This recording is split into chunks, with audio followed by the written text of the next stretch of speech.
ได้ยังครับ อันนี้คือเราชอบหนาต้นๆใช่ไหมหนาต้นใช่ไหมครับ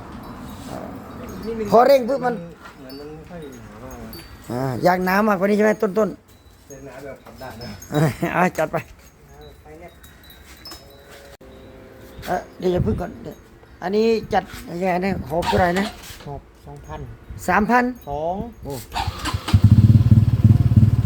เหลือ3,000แล้ว นี่แต่ก่อน3,000เนาะ นั่นแหละ แล้วก็มาลดใช่ไหมเดี๋ยว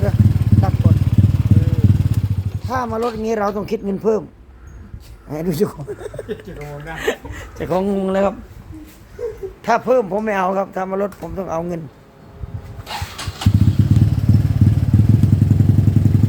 นาเพิ่มเลย